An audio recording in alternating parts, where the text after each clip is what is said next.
It is tempting to tell the story of a church using an academic approach through dates,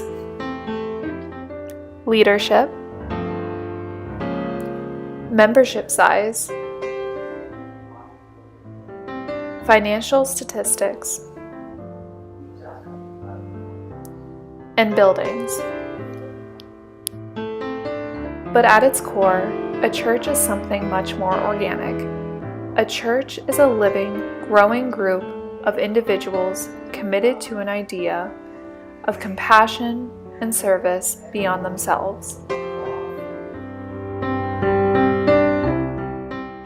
Salem Church's history begins 3 years after the Civil War, in 1868. 17 individuals from the Little Plains of Methodist Episcopal Church began meeting in the home of Andrew English in Wexford. 4 years later, this group has grown and built their own meeting house at the corner of Pierce Mill Road and Wexford Road, now known as 910. After the dedication of the building, the English appointment, as it was known, became Salem Methodist Episcopal Church. Today, this building, this starting point for a group of committed people, is gone. Not a trace remains except for the church's cemetery at the top of Salem Hill. Ironically, this cemetery is now located in one of the most expensive housing developments in Allegheny County.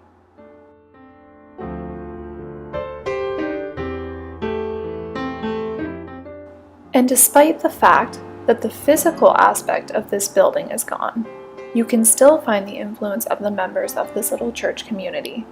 The McKinneys, the Grubbs, the English, the Pierce, and the Emmets. By the end of World War I, the rural nature of the Wexford area was changing.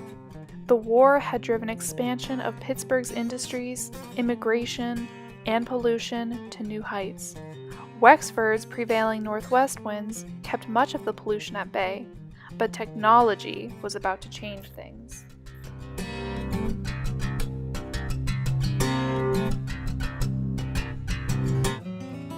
By 1910, the Pittsburgh, Harmony, Butler, and Newcastle Railway, or Harmony Road for short, was fully operational between Pittsburgh and Elwood City, with double tracks between Pittsburgh and Bradford Woods. The rail lines supported both freight and passenger service, turning day-long trips to Pittsburgh into a realistic commute. The Brennan Road station on the Harmony line provided an opportunity for the unique development. Home sites on either side of Manor Road between Route 19 and Brennan Road represented a development called Sunny Hill Manor. The choice building site at the highest elevation in the development was offered as a church building site to anchor this new community. The Brennan Road station was advised as being a mere 4 to 5 minute walk from the Sunny Hill Manor church site. The new concept of suburban living, along with the offer of a church building site, was a challenge the Salem congregation could not pass up. Construction of a new church was begun in 1923 and completed the next year, and included the task of moving some of the foundation stones from the Pierce Mill building. An interesting fact is that the Brennan Road station still exists. When the Harmony line ceased operation in 1931, the Brennan station was sold and eventually moved to the corner of Church Road and Route 910, serving as the Wexford Post Office. It now can be seen at the Trolley Museum in the South Hills, fully restored as a station.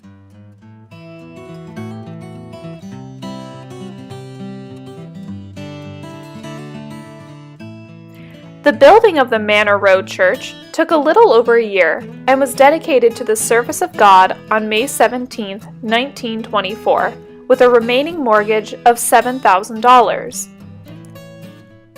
The 16-foot Good Shepherd window provided the beautiful, symbolic centerpiece for the sanctuary.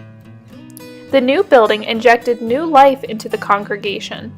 strengthening and sustaining it with new leadership and energy through the Great Depression, World War II, the Korean, Vietnam, and Iraq wars, and now into the 21st century.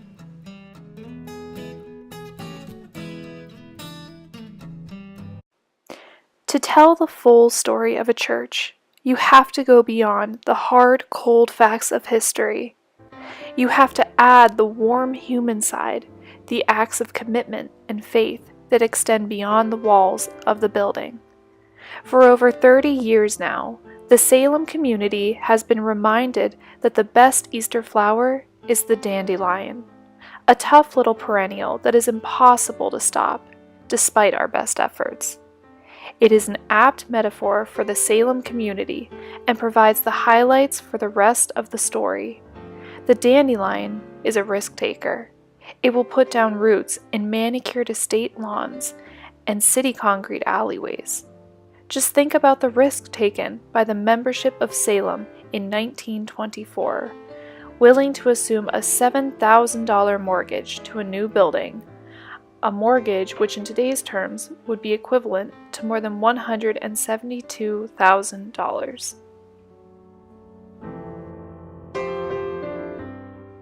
In the midst of the turbulent 60s, Salem members felt called to explore the roots of racial tensions by performing selected excerpts from an award-winning play, In White America. This proved to be a challenging and courageous act for such a small church. The dandelion metaphor was also obvious with Salem's commitment to those fleeing war in other parts of the world. Salem assisted in the resettling of a Cambodian Air Force pilot and a Laotian refugee family. The family's first child was born at Pasvin Hospital and given the name Maria Penn, honoring Mary Sheehan and Penny Lyon for their caring and support.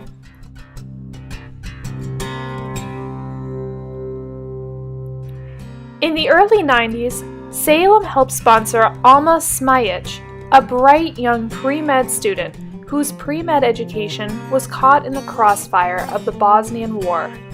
Here, she graduated from Robert Morris University and is now a U.S. citizen, married, living in Mount Lebanon with her husband and 2 children.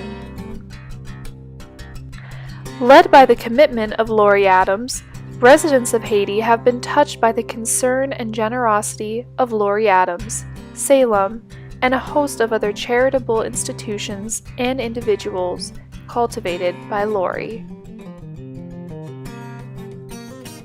In 2005, donations of items for victims of Hurricane Katrina overflowed our fellowship hall, awaiting transportation south. In addition, Vivian Sylvester went to Louisiana to help and witness firsthand what we needed.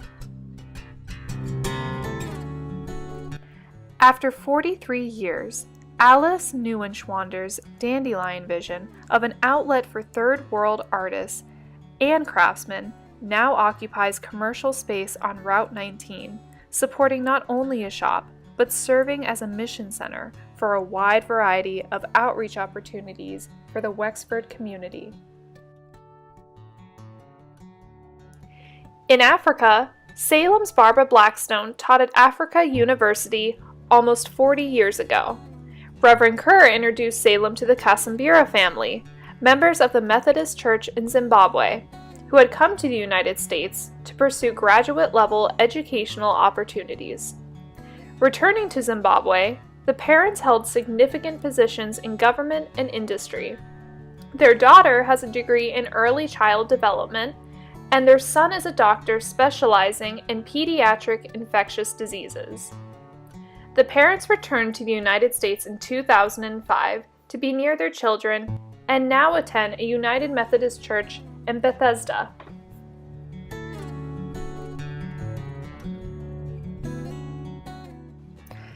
Before merging with Bethlehem Haven, Miriam's Women's Shelter on 5th Avenue in the heart of Pittsburgh served homeless women in the city, providing a variety of basic support services.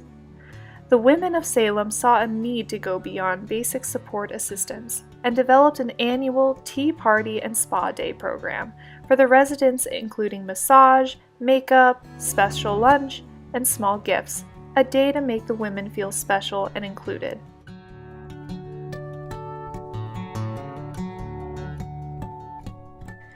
One of the hallmarks of the Methodist tradition is music. Blessed with some talented friends and church members, Salem member and musician Bud Rosevier was the heart of jazz and java, an innovative and relaxing mixture of contemporary jazz and light scripture, experimenting with taking worship beyond the stained glass. Many Wexford folks still remember the series fondly. Every Thanksgiving, a diverse crew of cooks and drivers prepare and deliver hot Thanksgiving dinners to individuals who are alone or in need.